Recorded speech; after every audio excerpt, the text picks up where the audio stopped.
গীতার ক্ষতি করতে এসে স্বস্তিকের কাছে ধরা পড়ল গিনি। হ্যাঁ বন্ধুরা, এমনটাই দেখতে পাবো আমরা গীতা এলএলবি ধারাবাহিকের আগামী পর্বগুলোতে।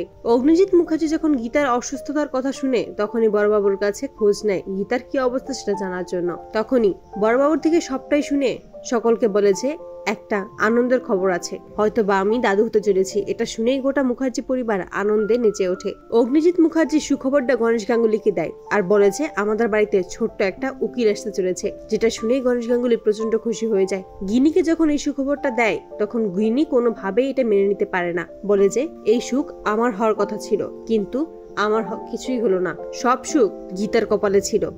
অন্যদিকে অগ্নিজিৎ মুখার্জি এখন থেকেই প্ল্যান করতে থাকে যে কে কোন কি কাজ করবে।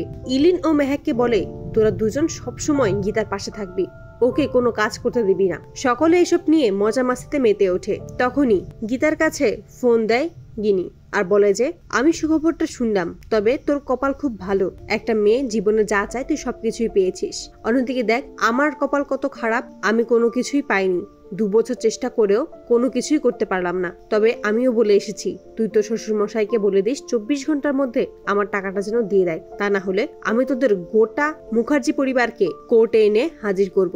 এই সকল কথা বলে ফোনটা কেটে দেয়। তখনই গণেশ গাঙ্গুলি গিনিকে বলে যে তোমার নিজের কারণে তোমার এসব কিছুই হয়নি, তুমি যদি মিথ্যে প্রতিশ্রুতি দিয়ে তাকে বিয়ে না করতে তাহলে আজ তুমিও এরকম সুখে থাকতে পারতে। গিনিকে সাবধান করে যে সে যাই করুক না কেন সে যেন গীতার কোনো ক্ষতি না করে। তখন গিনি বলে আমি কোনো ক্ষতি করব না, কিন্তু আমি যদি টাকা না পাই তাহলে আমি কাউকেই ছাড়বো না, আমি গীতার ক্ষতি করে দেব, ওর সুখ আমার সহ্য হচ্ছে না। অন্যদিকে মুখার্জি পরিবারের সকলেই আনন্দে মেতে ওঠে। অগ্নিজিৎ মুখার্জি বলে একটা কাঙাল ভোজ করাই আর তাদের থেকে আশীর্বাদ নেই যেন গীতা সবসময় সুখে থাকে, ওর যেন নজর না লাগে। অপরদিকে গিনি কোনোভাবেই গীতার সুখ মেনে নিতে পারে না, তাই চিন্তা করে সে কিভাবে গীতার ক্ষতি করবে।